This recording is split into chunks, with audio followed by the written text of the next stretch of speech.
Isipin mo, ikaw ay tinapon sa isang madilim na hukay na napapalibutan ng umuungal na mga leon na ang mga mata ay nagniningning sa dilim. Walang labasan, walang takas. Ngunit isang tao, si Daniel, ay nanatiling matatag, ang kanyang pananampalataya ay mas malakas kaysa sa takot. Ang sumunod na nangyari ay isang himala na nagpagulantang sa isang imperyo. Sa dakilang lungsod ng Babylonia, si Daniel ay isang taong may karunungan at integridad. Ang karunungan at pananampalataya ni Daniel ang nagbigay sa kanya ng mataas na posisyon sa kaharian, pangalawa lamang kay Haring Dario.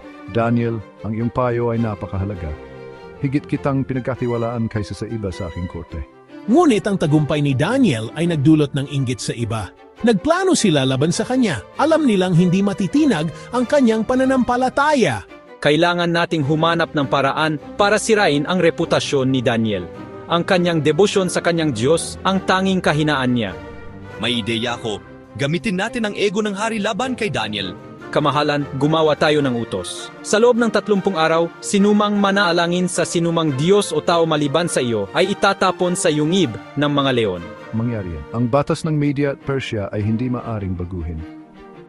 Narinig ni Daniel ang balita, ngunit hindi siya natinag. Umalis siya, binuksan ang kanyang mga bintana patungo sa Jerusalem at nanalangin tulad ng lagi niyang ginagawa. O Diyos, bigyan mo ako ng lakas upang manatiling tapat, anuman ang mangyari.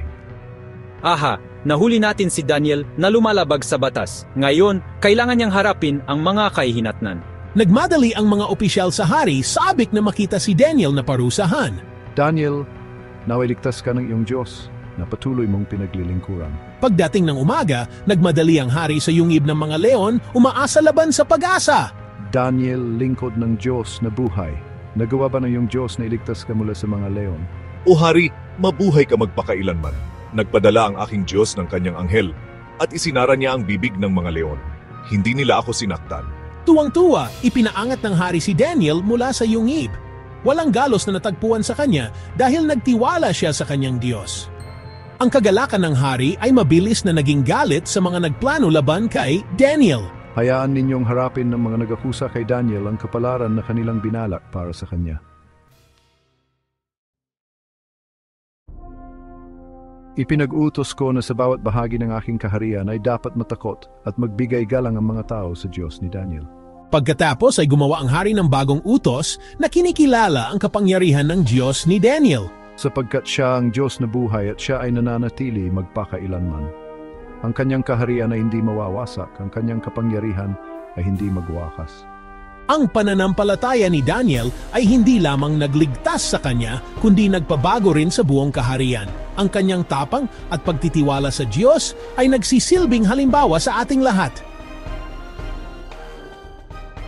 Kapag nahaharap tayo sa sarili nating yungib ng mga leon, mga hamon na tila imposibleng malampasan, alalahanin ang hindi natitinag na pananampalataya ni Daniel. Manalangin tayo. Mahal na Diyos, bigyan mo kami ng tapang upang manatiling matatag sa aming pananampalataya kahit sa harap ng panganib. Tulungan mo kaming magtiwala sa iyong proteksyon at patnubay tulad ng ginawa ni Daniel. Amen.